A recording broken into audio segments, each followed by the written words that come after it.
Écrire, c'est le fun.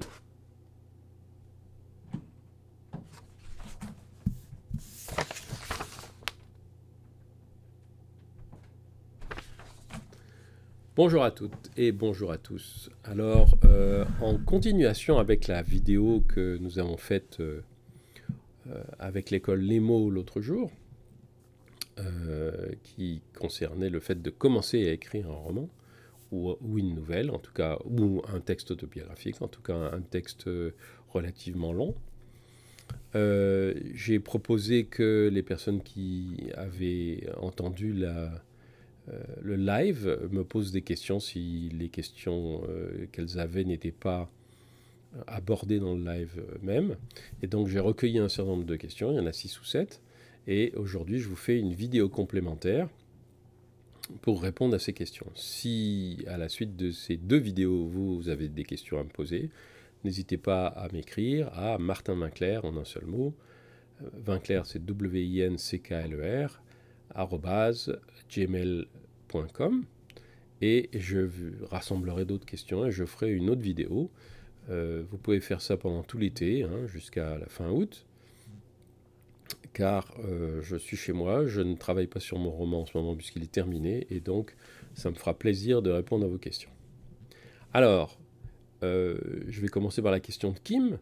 Kim me dit « Conseilleriez-vous de changer de nom, de donner au personnage un nom différent de celui des personnes dont il s'inspire ? Certains noms semblent déjà porteurs de force et d'un certain sens, mais les changer permettrait peut-être plus de liberté les concernant. » Moi, personnellement, je vous conseille toujours de changer les noms de vos personnages, surtout si ces personnages sont inspirés de personnes réelles. Pourquoi ? Premièrement, vous ne voulez pas que les personnes réelles le prennent de façon trop personnelle, de manière positive ou négative, et vous reprochent d'avoir parlé de leur vie, ou d'elle. Ça peut se faire dans certains cas, et c'est toujours périlleux. En plus, il n'est pas sûr que ce soit absolument indispensable. C'est-à-dire que c'est beaucoup plus marrant de s'inspirer d'une personne réelle et d'en faire un personnage que vous allez pouvoir blanchir ou noircir à souhait, ou colorer de multiples couleurs à souhait, plutôt que de prendre une personne réelle et d'essayer de la mettre en scène de façon entre guillemets réaliste, parce que inévitablement, vous allez faire autre chose que ce que vous voulez véritablement faire, c'est-à-dire que vous allez vous focaliser sur le réalisme ou la réalité de cette personne plutôt que d'en faire un personnage. Et ça, c'est vrai aussi bien pour les textes autobiographiques que pour les fictions. Je pense qu'un texte autobiographique est toujours plus fort quand précisément la lectrice ou le lecteur se charge de mettre un visage dessus ou de mettre une personnalité dessus, plutôt que de se dire « Ah tiens, ça c'est un tel » ou « c'est une telle ». En France, on est toujours en train de dire « Ah oui, c'est un roman à clé, en fait ça parle de telle personne ou de telle personne ». Je ne trouve pas que ce soit très intéressant de faire ça. La puissance d'un texte ne tient pas dans le fait que les personnages viennent d'une réalité. La puissance d'un texte vient dans le fait que le texte vous parle, même si vous ne savez pas de qui il s'agit. Proust s'est inspiré de personnages réels, mais plus personne ne sait qui sont ces personnages réels. Et même quand on vous dit c'est le duc de machin ou la comtesse d'un tel, vous ne savez pas qui c'est. Et vous vous en foutez.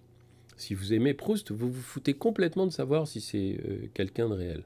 Quand Proust parle d'Albertine et qu'en fait il s'agissait d'un homme, eh bien évidemment, vous pouvez le vivre différemment selon que vous savez que c'est un homme qui s'appelait Albert, ou que vous imaginez que c'est une femme qui s'appelle Albertine, mais vous ne savez plus qui est cette personne de toute façon. Donc, c'est très important de garder à l'esprit que la puissance de votre texte ne réside pas dans le réalisme de l'origine du personnage. Est-ce qu'il faut donc leur garder leur nom ? Moi, je pense que non. Je pense que c'est beaucoup mieux de leur trouver des noms.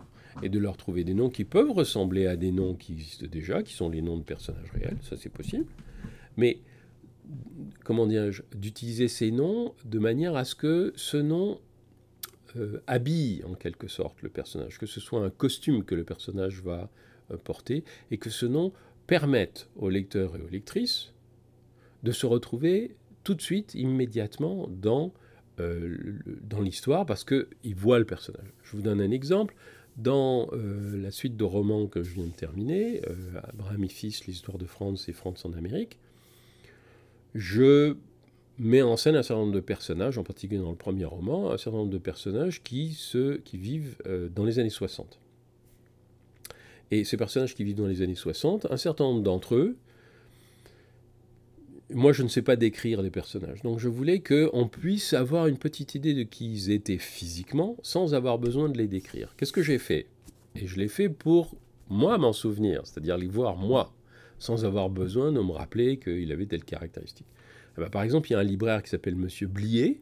Eh ben, dans mon esprit, il est interprété, s'il y avait un film, il serait interprété par Bernard, dans les années 60, il serait interprété par Bernard Blier. Il y a un personnage qui s'appelle, l'instituteur s'appelle Monsieur Rochefort, ben, moi je le vois sous les traits de Jean Rochefort, l'acteur français des années 60-70.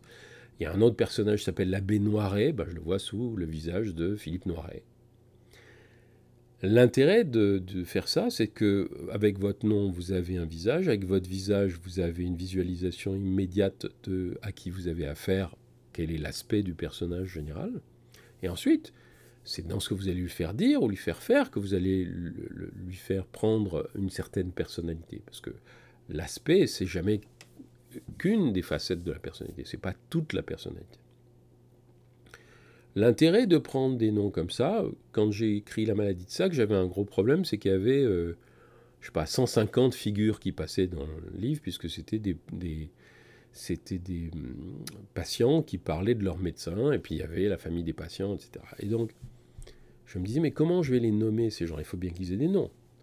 Et puis j'ai décidé que comme tous les patients, en fait, racontaient leur propre histoire, c'était tous des narrateurs, des narratrices, et comme c'était toutes des narratrices, bah, toutes les narratrices et tous les narrateurs auraient des noms d'écrivains. Donc il y a une Madame Duras, une Madame Dariussec, une Madame Destouches, voilà. Et donc, j'ai résolu le problème parce que comme ça, j'ai pas eu besoin de chercher des noms. J'avais un corpus de noms, le corpus de tous les écrivains que j'avais lus, puis de certains que j'avais pas lus aussi. Et j'ai pu leur attribuer un nom qui était un nom qui correspondait, qui était en tonalité avec l'histoire que je racontais. Donc, pour en revenir à votre question, Kim, prenez vos personnages, visualisez-les, par qui ils seraient interprétés. S'il y avait un film de votre livre, de votre texte, par qui ils seraient interprétés. Et vous pouvez les prendre dans n'importe quelle époque. Si vous avez un personnage féminin extrêmement imposant, qui est un peu théâtral, vous voulez appeler Madame Bernard, comme Sarah Bernard, bah voilà, vous allez appeler Madame Bernard. Et vous saurez exactement de qui vous parlez, et surtout, ça va finir par se sentir dans la lecture. Même si personne ne connaît Sarah Bernard, on saura que Madame Bernard, dans votre livre, c'est un personnage théâtral. Bon. Donc, prenez des noms dans un corpus que vous connaissez, ça peut être des acteurs de cinéma, ça peut être des chanteurs, ça peut être des peintres, ça peut être ce que vous voulez, ça peut être des auteurs, des écrivains. Et puis, dans ce corpus, prenez les noms qui vous paraissent le plus jolis, et puis vous pouvez mélanger les corpus d'ailleurs, vous n'êtes pas obligé d'en prendre un seul. Moi j'en ai pris un seul parce que les corpus que j'ai choisis sont très grands, donc j'avais beaucoup de choix. Mais vous pouvez faire ce que vous voulez. Et donnez-leur un nom qui correspond au type de personnage que vous voulez décrire.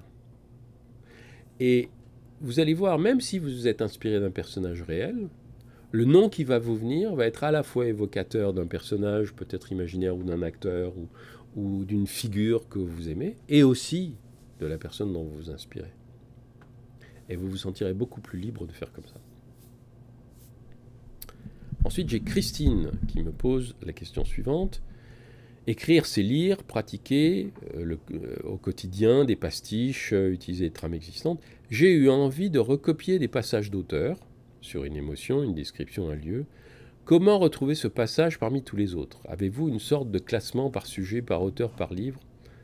Pouvez-vous me dire comment faire? J'ai demandé à Christine de me préciser sa question. Ce qu'elle voulait dire, c'est que quand on fait une citation, on prend une phrase qui vient d'un auteur et qu'on la met dans le livre, est-ce qu'il faut pouvoir la retrouver? Alors d'abord, vous avez le droit de faire toutes les citations que vous voulez. C'est pas du plagiat de faire une citation. Quand un musicien de jazz joue un morceau et qu'il cite une phrase musicale d'un autre morceau, il ne plagie pas le morceau. Il fait ce qu'on appelle une citation.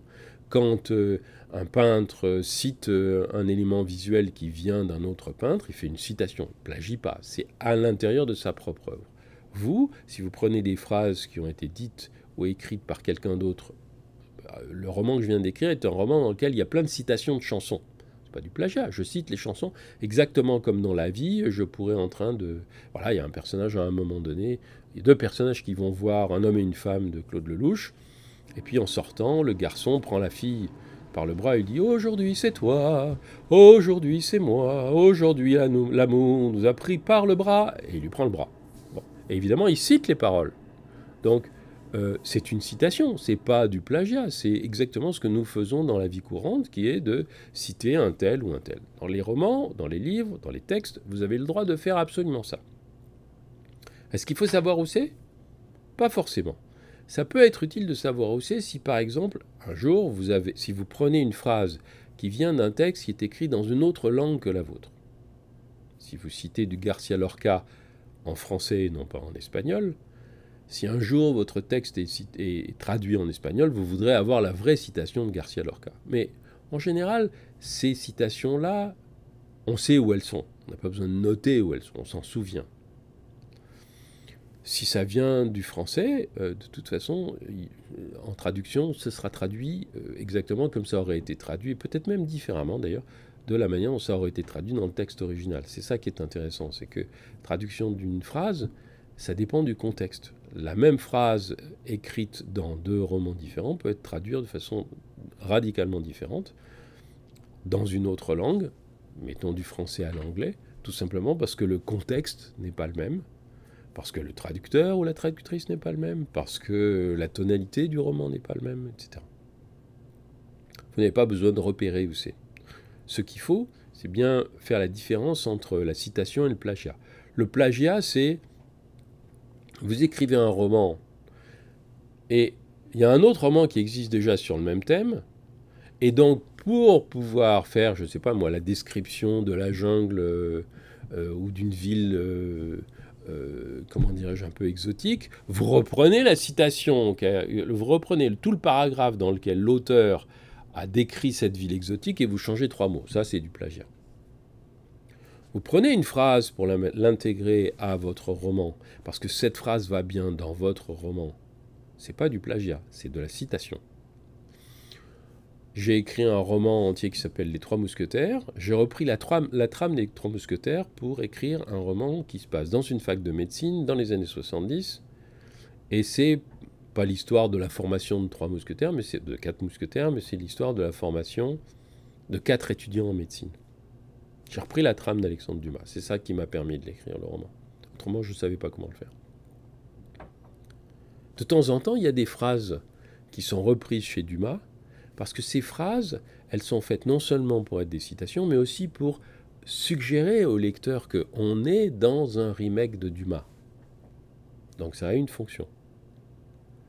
Et là, encore une fois, c'est des citations. C'est pas du plagiat. J'ai pas écrit le même roman que Dumas. Si Dumas lisait mon roman, il dirait mais ça n'a rien à voir avec le mien. Et il aurait raison. Donc, pour résumer, vous pouvez citer tant que vous voulez. Il n'est nécessaire de s'en souvenir que le jour où vous avez véritablement besoin, par exemple, encore une fois, si votre livre est traduit, vous voudrez que le traducteur, si vous avez cité une phrase de Shakespeare et qui reprend votre livre, vous voudrez qu'il cite la vraie phrase de Shakespeare, pas la vôtre, en français, et qu'il la traduise pas, mais qu'il la reprenne exactement telle qu'elle était dans le texte original. Mais autrement, vous n'avez pas besoin de vous en souvenir. Et le plus souvent, d'ailleurs, vous vous souviendrez, vous savez. Hein, dans mon premier roman, La Vacation, il y a un extrait d'un livre de Georges Perec qui s'appelle Espèce d'espace, qui est un chapitre, parce que c'est un roman qui parle de quelqu'un qui essaye d'écrire, et ça reprend 3 lignes d'Espèce d'espace qui commencent par écrire, se mettre à sa table et écrire, tracer des grands 1 et des petits A, etc. C'est une citation. C'était une citation qui avait une valeur totémique pour moi. C'est-à-dire que je reprenais le pseudonyme de... je prenais le pseudonyme de Vinclair et je l'avais emprunté à Georges Perec, qui est un personnage qui s'appelle Gaspard Vinclair.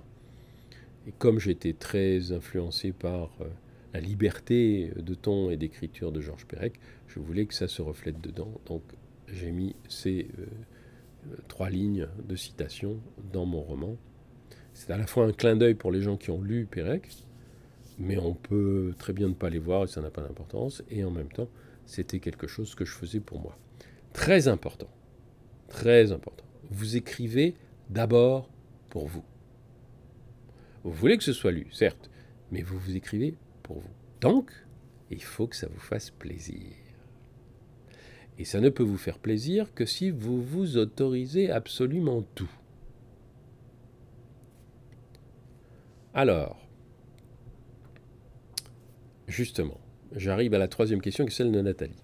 Chaque fois que je reprends l'écriture, je relis d'abord ce que j'ai écrit et je fais de l'editing, c'est-à-dire elle corrige, quoi, elle remonte. Bon. Le souci, c'est que je passe tellement de temps sur l'editing, avec souvent des nouvelles idées qui arrivent, que les 30 minutes sont passées et que je n'ai plus le temps de reprendre à la fin ce que j'avais écrit. Et donc je n'avance pas. As-tu une piste pour m'aider à dépasser cela? Oui, j'ai une piste. Il ne faut pas faire d'editing à chaque texte. Au contraire, moi je vous conseille d'écrire d'abord au kilomètre, c'est-à-dire de commencer votre texte et puis tous les jours de reprendre votre texte là où vous l'avez laissé. Même, d'ailleurs, il y a un petit truc qui consiste, quand on arrête d'écrire un texte, c'est à arrêter soit au milieu d'une phrase, soit au milieu d'une scène, mais à ne pas arrêter à un moment où c'est fini. C'est-à-dire on passe à autre chose. Non, c'est très important de vous laisser vous-même en suspens. Pourquoi?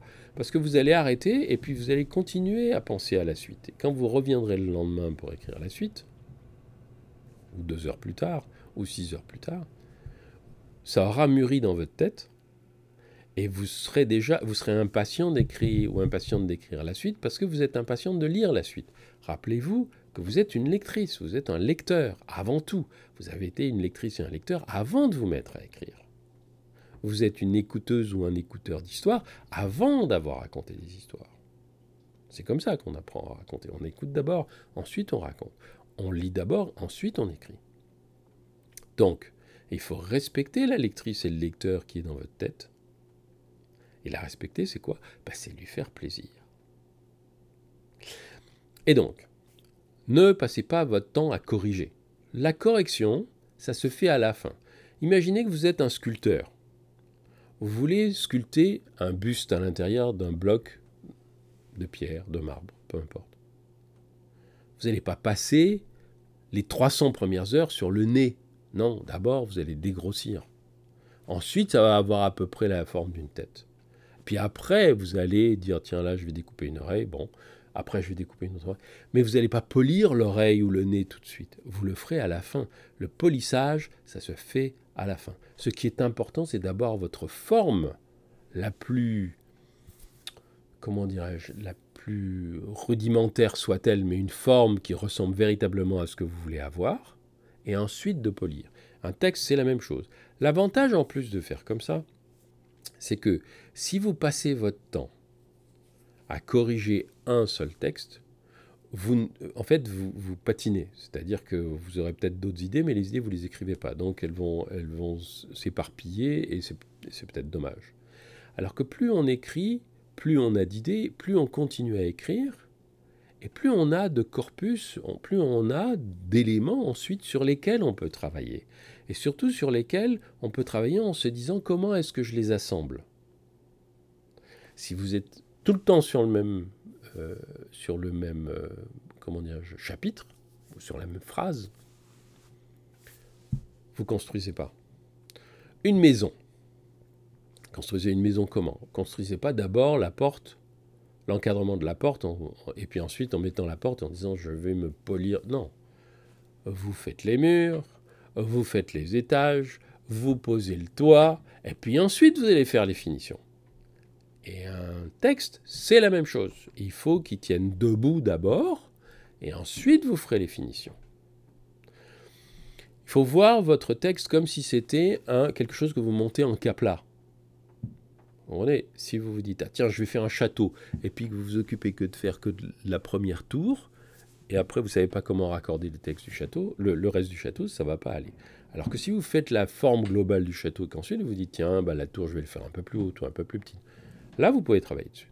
Votre texte, c'est la même chose. Plus vous avez un ensemble, qui peut changer d'ailleurs encore, je veux dire, un texte, il peut être modifié même après qu'il a été imprimé. Parce que quand vous faites une impression, il y a toujours des coquilles.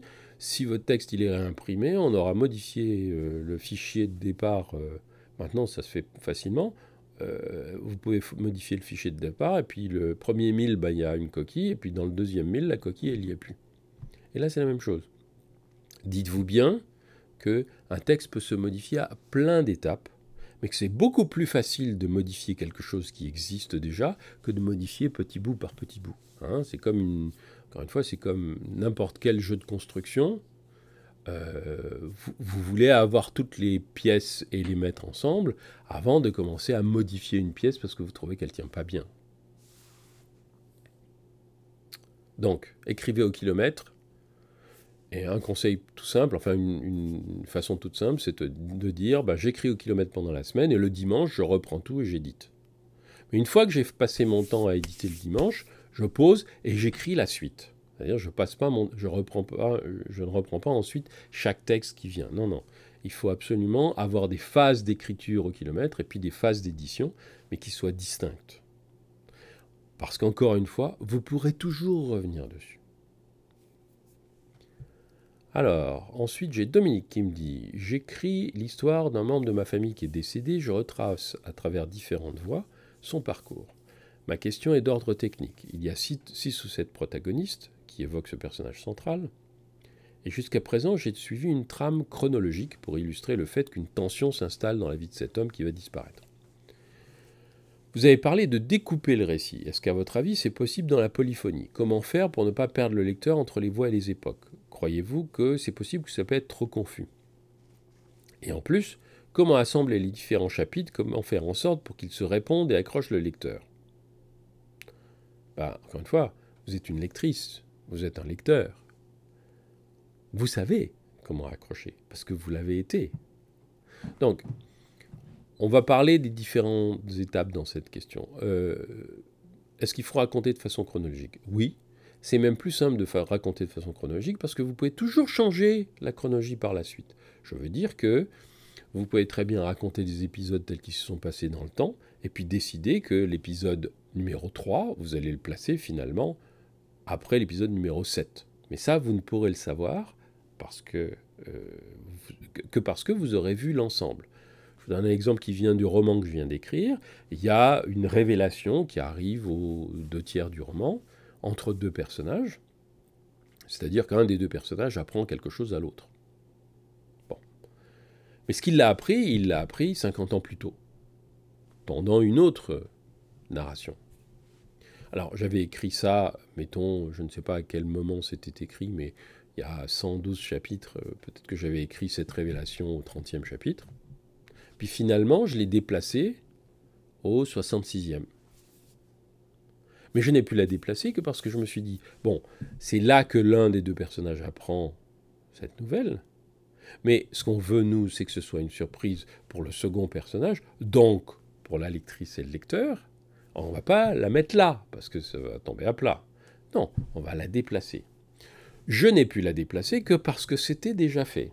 Donc, j'ai raconté de façon chronologique, mais ensuite, quand j'ai monté, je n'ai pas monté de façon chronologique. C'est comme dans un film. Il faut que vous ayez votre histoire montée de façon chronologique pour pouvoir déplacer des choses d'un bout à l'autre. Et vous savez très bien que les cinéastes, ils ne filment pas dans la continuité, ils ne filment pas dans l'ordre dans lequel vous allez voir le film. Ils filment certaines séquences qui ont lieu à certains endroits, certaines autres séquences qui ont lieu... Et puis ensuite, ils montent. Et vous, c'est la même chose. La façon dont vous écrivez n'est pas forcément prédictive de l'aspect que le livre aura in fine. Et c'est pas grave. C'est pas grave. Parce qu'un texte, vous voyez comment vous travaillez sur un traitement de texte, un texte, vous pouvez l'assembler comme vous voulez. Et vous avez le temps de le faire. C'est le résultat final qui compte. C'est pas comment vous placez vos pièces les unes après les autres. Prenez l'exemple du puzzle qui était cher à Pérec. Bon, c'est sûr que le puzzle, c'est une très bonne analogie parce que d'abord, vous faites le cadre. On ne fait jamais le puzzle en commençant par le milieu. On ne sait pas où c'est le milieu.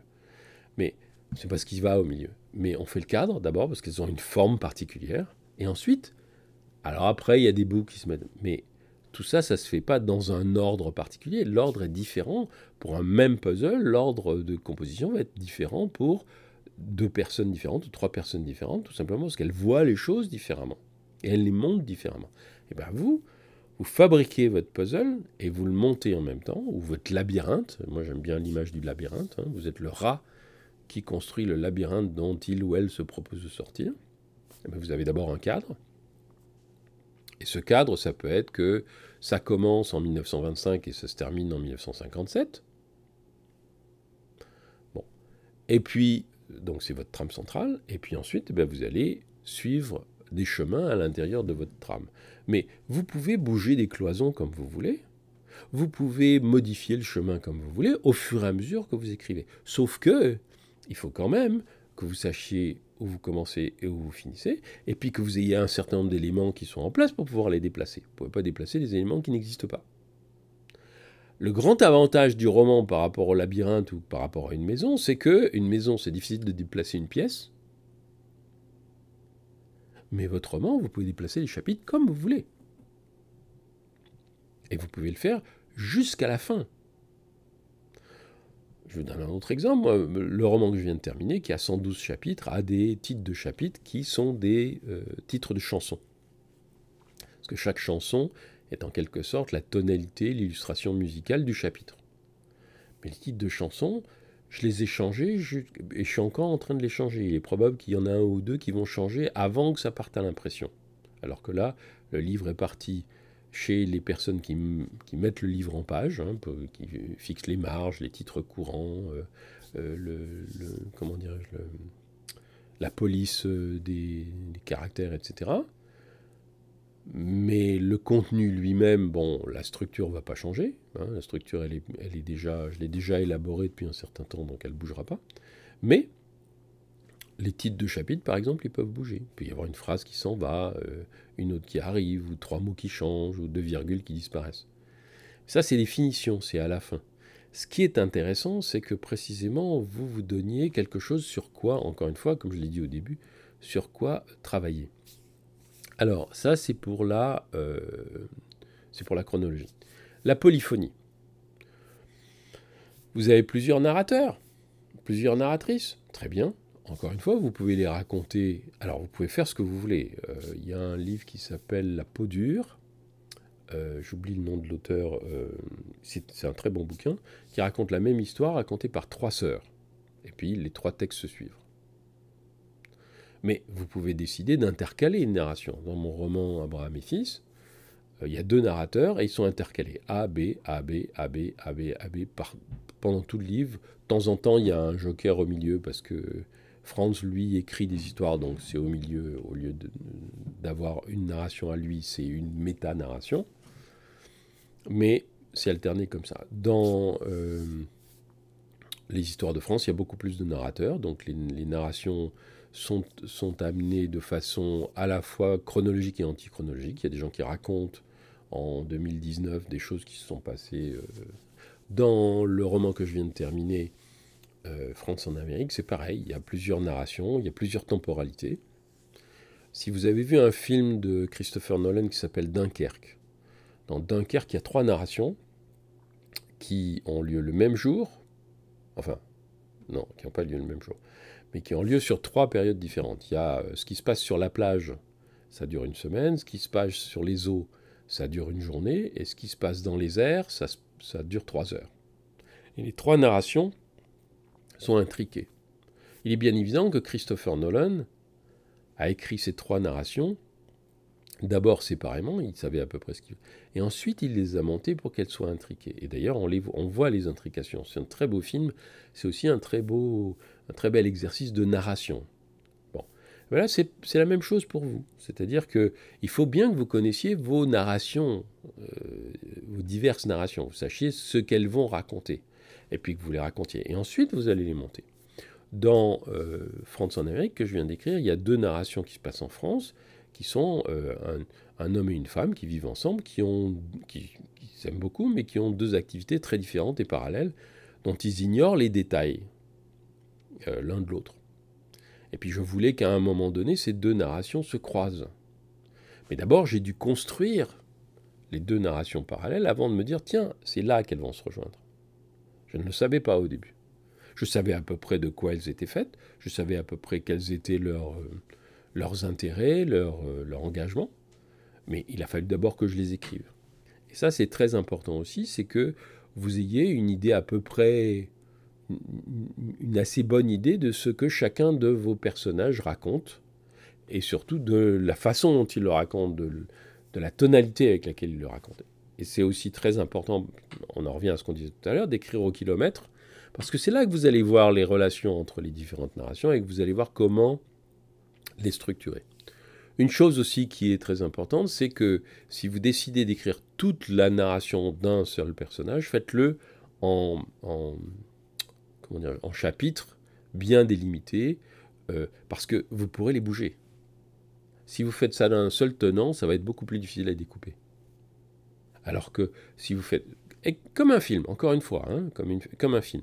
Quand vous voulez filmer une scène, et que vous voulez filmer cette scène de façon la plus nuancée possible, il faut faire des tas de plans, on va dire tourner la caméra, il faut la faire rejouer plusieurs fois, il faut filmer les personnages de façon différente, et ensuite vous allez monter pour donner la scène telle que vous voulez qu'elle apparaisse. Ben, en écriture, c'est la même chose. Mais pour ça, plus vous avez des éléments petits, et plus c'est facile de les faire bouger. Si vous avez des éléments qui sont d'un seul tenant, c'est plus compliqué à découper. Est-ce que c'est possible de découper dans la polyphonie? Oui, encore une fois, je le fais couramment, mais encore une fois, pour découper dans la polyphonie, il faut que ce soit déjà découpé. C'est-à-dire que vous voyez la narration faite par une personne comme quelque chose qui est fait en plusieurs épisodes. Dans mon premier roman, La Vacation, c'est ce que j'ai fait. C'est pour pouvoir construire, j'ai décidé de prendre des phases complètement séparées de la matinée du médecin à l'hôpital et que j'ai découpé ça de façon très topographique. C'est-à-dire, il arrive à l'hôpital, il rentre dans le service et il est accueilli par ses collègues, il va se changer, enlever son blouson et mettre sa blouse, et mettre son stylo dans sa poche, etc. Et comme j'avais des petites vignettes comme ça, d'une part, je savais exactement ce que j'allais écrire dans la vignette suivante, qu'est-ce qu'il fait après, et ensuite je pouvais le monter, et ensuite l'habiller, et ensuite le modifier beaucoup plus facilement que si j'avais eu un truc d'un seul tenant. Comment assembler les différents chapitres et faire en sorte pour qu'ils se répondent et accrochent le lecteur? Ben, encore une fois, il faut que ce soit vous, que vous preniez comme, comme outil de mesure, c'est-à-dire comme étalon. Si vous voulez faire du suspense, vous savez exactement à quel moment il faut arrêter votre narration et la repousser au chapitre suivant ou 2 chapitres plus loin, pour que les gens se disent « Ah, mais je veux connaître la suite ». Bon. Dans Le cœur des femmes, je procède de façon très simple, c'est-à-dire que par exemple, il y a des chapitres pendant lesquels 2 personnages parlent, puis il y en a un des deux qui laisse le premier ou la première sur une question sans réponse et qui sort. Puis le chapitre s'arrête là. Et on se dit, ah ben alors attends, qu'est-ce que c'est? Donc on tourne la page, tout simplement. Dans le roman que je viens d'écrire, il y a une narration qui est une sorte de narration qui est une narration rétrospective, c'est-à-dire que une femme raconte une aventure qui lui est arrivée 40 ans plus tôt, et puis à un moment donné, elle raconte le moment le plus palpitant de cette aventure, et puis il y a quelqu'un qui frappe à la porte. Alors je dis, quelqu'un frappe à la porte, donc elle s'arrête. Et elle se tourne, et alors les gens qui sont là, ils disent, mais attends, c'est quoi la suite? Et le chapitre s'arrête là. Donc évidemment, le lecteur ou la lectrice va dire, attends, pourquoi tu t'arrêtes là de me raconter au moment le plus palpitant? C'est quoi la suite? Vous savez comment faire. Si ça vous fait rigoler, et si vous dites, ah bah oui, c'est là que c'est rigolo d'arrêter parce que les autres vont se demander ce que c'est le bon moment. Alexandre me pose une question qui est un peu liée à la même chose, c'est comment ne pas perdre son lecteur lorsque l'on souhaite avoir plusieurs points de vue dans son manuscrit, je par exemple, il, elle par exemple, selon les situations. Alors, comment dirais-je? j'ai écrit un roman qui s'appelle Les Trois Médecins, donc, dont j'ai parlé, qui est un remake des Trois Mousquetaires, dans lequel il y a beaucoup de narrateurs différents. Bah, j'ai résolu le problème de façon très simple, et je viens de le faire à nouveau dans celui-ci, c'est que moi, quand j'écrivais le roman, en début de chapitre, il y avait le nom du narrateur. Donc là, dans le roman que je viens d'écrire, chaque chapitre a un titre de chanson en guise de titre, mais en dessous, il y a écrit Les carnets de Franz. Donc on sait que c'est Franz qui parle, qui écrit plus exactement. C'est très important que vous retrouviez dans les narrateurs au début, parce qu'après, vous pourrez toujours changer les chapitres. Vous pourrez toujours, encore une fois, comme je vous l'ai dit, vous pourrez toujours, comment dirais-je, déplacer les pièces. Vous n'êtes pas obligé de les laisser là où elles sont. Le livre que je viens d'écrire fait 112 chapitres. Les chapitres n'ont pas toujours été dans l'ordre dans lequel ça va être dans le roman final. C'est-à-dire que à de nombreuses reprises, j'ai fait des déplacements de chapitres. Pourquoi? Parce que j'avais avancé beaucoup dans une narration, beaucoup moins dans une autre. Et puis ensuite j'ai tout alors j'ai fait la deuxième narration, puis ensuite j'ai tout replacé. C'est très simple à faire. Je vous conseille d'utiliser un logiciel dans lequel vous faites des chapitres individuels et où vous voyez l'ensemble de vos chapitres comme des cartes, comme vous savez, comme des cartes avec un résumé, et puis comme si vous aviez fait ça sur un tableau. Vous savez, c'est comme ça que les scénaristes de télé écrivent. C'est-à-dire, ils ont plusieurs personnages, et puis ils ont un carton qui dit ce personnage pendant la saison, c'est-à-dire les 20 épisodes qui viennent, il va lui arriver telle chose, et donc on va écrire tout ce qui va lui arriver sur 20 cartons différents. Puis ensuite, on va faire le deuxième personnage. Ensuite, on va faire le troisième. Et puis maintenant qu'on a tout ça, on va faire épisode 1. On va prendre telle chose qui arrive à tel personnage, telle chose qui arrive à etc. Et on met ça ensemble. Ça, c'est l'épisode 1. Et vous pouvez faire exactement la même chose. C'est ce qu'il y a de plus facile quand on écrit de façon polyphonique. Quand on écrit un texte qui est raconté par une seule personne, on n'a pas besoin de faire ça, on peut le faire autrement. Mais quand on est polyphonique, il faut faire comme ça. Il faut faire comme si vous écriviez une série télé. Et encore une fois, le plus simple, c'est d'écrire des chapitres distincts dans lesquels vous mettez un titre où vous saurez exactement de quoi parle le chapitre. Parce que c'est ça le problème quand on écrit des textes longs, c'est qu'on oublie ce qu'on a écrit. Au bout de 15 jours, si on a écrit 15 chapitres de 3 pages, on ne se souvient pas toujours. Et c'est normal. C'est normal parce que quand vous êtes dans l'écriture, vous ne mémorisez pas, vous écrivez. Vous ne mémorisez pas ce que vous écrivez. Vous ne pouvez le mémoriser que si vous l'avez relu à plusieurs reprises. Bon. Donc il faut que vous vous y retrouviez. Parce que ce n'est pas nécessaire non plus de tout relire tout le temps. Mais il faut que vous sachiez à peu près ce qui se passe. Si vous avez des têtes de chapitre ou un résumé de chapitre, il y a des gens qui font ça, qui font une tête avec un résumé du chapitre, qui va disparaître ensuite. Mais au XIXe siècle, les auteurs faisaient ça, c'est-à-dire les éditeurs faisaient ça, ils mettaient le chapitre où le capitaine Hatteras arrive sur la terre de feu, rencontre ceci, rencontre cela.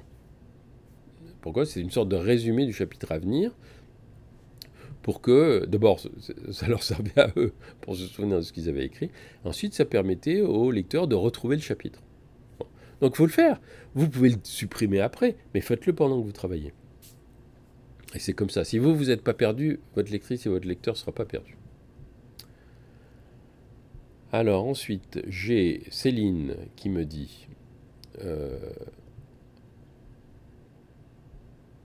vous avez parlé de la jeunesse de votre premier roman, La Vacation. Vous dites avoir écrit un premier jet de 250 pages qui n'était pas un roman mais un monologue intérieur. Mon interrogation concerne la façon dont vous avez réussi à dépasser cette forme pour en arriver à la fiction. J'ai testé le changement de point de vue avec la narration au tu, puisque La Vacation est un roman qui est écrit à la deuxième personne. C'est le narrateur dit tu en parlant de Bruno Sachs, le protagoniste du roman. J'ai été bluffé par la liberté donnée par cette technique. Je peux écrire ce que ma loyauté me permettait à peine de penser. Alors, la narration au tu, mais la narration au il, c'est la même chose. Simplement, la narration au tu a une proximité et une sorte de, comment dirais-je, de dureté, enfin c'est un peu comme si, comme Dieu qui dit tu fais ci, tu fais ça, comme si le narrateur ordonnait au personnage d'écrire. Alors que quand on dit il, c'est comme si on le regardait de loin faire. Donc la narration au-tu, c'est très pratique, surtout si votre personnage, c'est quelqu'un qui vous ressemble. C'est-à-dire que vous voulez absolument raconter quelque chose qui vous tient à cœur, vous. Et comme je l'ai expliqué dans la première vidéo, vous voulez quand même que ce soit de la fiction. Alors le plus simple pour faire de la fiction, c'est de prendre la posture de quelqu'un qui n'est pas vous. Donc ça peut être il, ça peut être vous racontez votre souvenir d'enfance préféré ou le plus difficile, mais c'est une autre personne qui le raconte. Et ça peut être aussi tu. Bon.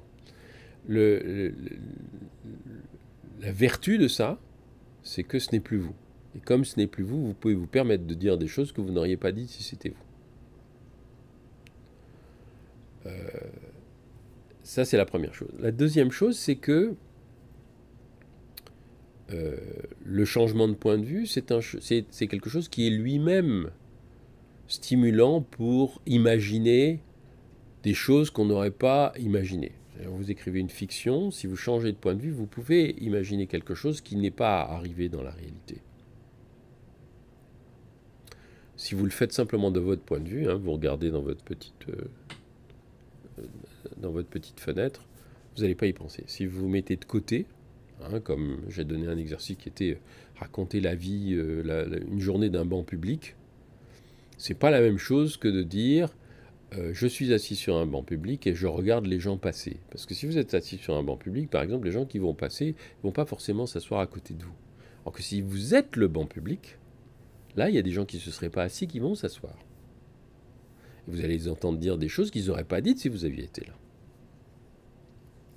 C'est ça l'intérêt de changer de point de vue. Après, est-ce qu'il faut écrire « je » et qui est un autre? Est-ce qu'il faut écrire « tu » Est-ce qu'il faut écrire « il » Est-ce qu'il faut écrire « vous » Est-ce qu'il faut écrire « nous » C'est à vous de voir. C'est à vous de choisir quelle est la narration qui vous va le mieux à ce moment-là et qui va le mieux à votre propos. Parce qu'il n'y a pas, comment dirais-je, il n'y a pas de recette qui marche pour tout le monde. Au contraire, c'est votre recette qui va être la meilleure. En cuisine, des fois, il suffit de rajouter une pincée de sel ou une pincée de sucre, et puis ça n'a pas tout à fait le même goût. Et c'est vous qui le faites. Et il n'y a que vous qui faites ça comme ça. Donc, autorisez-vous à le faire. Alors,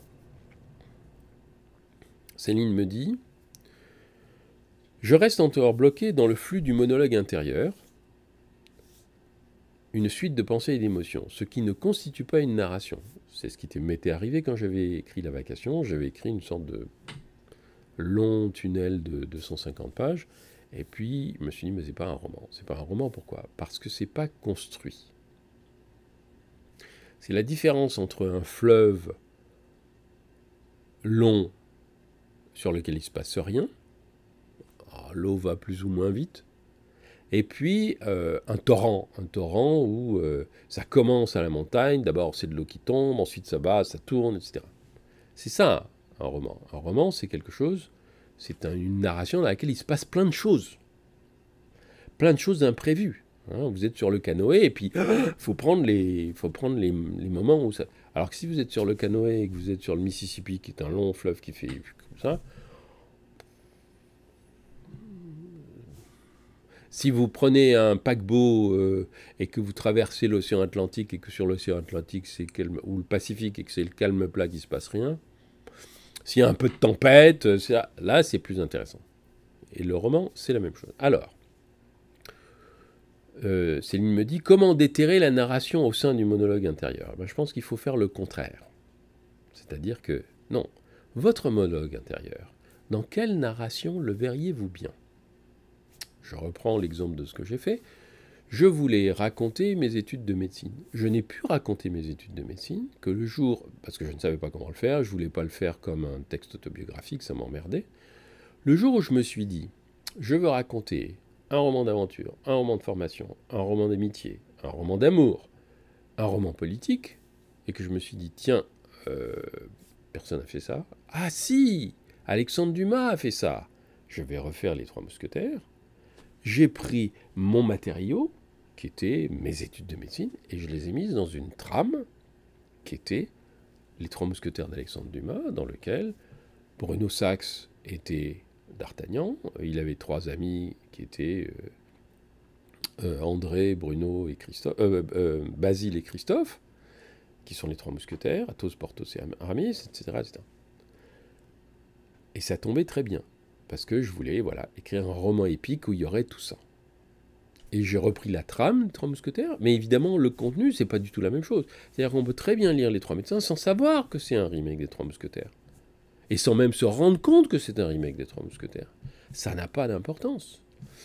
De même, quand j'ai voulu transmettre mon expérience de santé des femmes dans un roman, je ne savais pas comment faire. Et puis, j'ai emprunté la forme d'un film de Akira Kurosawa qui s'appelle Barberousse, dans lequel un jeune étudiant en médecine, en 1800, donc c'est plus la semaine dernière, en 1800, à Kyoto, un jeune étudiant en médecine japonais arrive dans un dispensaire dans lequel il ne veut pas aller, dans lequel on n'a rien, dans lequel il ne va pas faire de la médecine de haut niveau, mais dans lequel il apprend à soigner.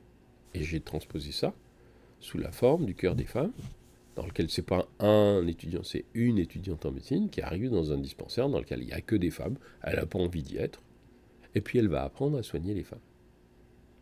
C'est la même trame, mais c'est pas du tout la même histoire. Et vous voyez bien, la trame, encore une fois, c'est le cadre de votre puzzle, ou le cadre de votre, de votre labyrinthe. Il faut que vous ayez défini quelle forme ça va avoir. Mais cette forme, il est probable que vous n'allez pas l'inventer. Si vous ne pouvez pas l'inventer, d'ailleurs, c'est pas grave. On peut inventer des formes. On peut aussi reprendre des formes qui existent. Moi, j'ai écrit des romans dans lesquels j'ai inventé des formes et des romans dans lesquels j'ai repris des formes qui existent. Les histoires de France, par exemple, c'est un récit de la fin du lycée d'un adolescent. Mais la forme, c'est le dossier d'inscription qu'il fait pour partir aux États-Unis. Alors, cette forme, c'est pas du tout une forme narrative. Cette forme, c'est la forme d'un dossier. Ben, j'ai repris la forme du dossier pour faire une narration. Parce que c'est celle qui me paraissait correspondre parfaitement à ce que je voulais faire. Donc, je reviens à la question. Il ne faut pas déterrer la narration au sein de votre monologue intérieur. Il faut que vous vous disiez... Si mon monologue était un roman que je connais et que j'aime bien, ou un film que je connais ou j'aime bien, ou une bande dessinée que je connais ou j'aime bien, qu'est-ce que ce serait? Est-ce que ça ressemble à Madame Bovary si je le transposais aujourd'hui? Ah tiens, mon histoire c'est Madame Bovary, mais je vais la transposer aujourd'hui. Et pourquoi pas? Comme l'ont fait, encore une fois, les scénaristes de Sherlock Holmes, les scénaristes de Sherlock, en reprenant Sherlock Holmes et en le transposant aujourd'hui. Vous allez prendre une trame qui a été déjà faite, et c'est pas les romans qui ont plus de 50 ans qui manquent, ou de 70 ans qui manquent. Vous allez reprendre par exemple la trame d'un roman, et vous dites c'est dans cette trame-là, de ce roman que j'aime, et il est probable que ce sera dans un roman que vous aimez et que vous avez lu, parce que c'est ça qui va correspondre le mieux à votre sentiment. On écrit toujours dans la lignée de romans ou de films ou de bandes dessinées ou de narrations ou de pièces de théâtre qu'on a aimées.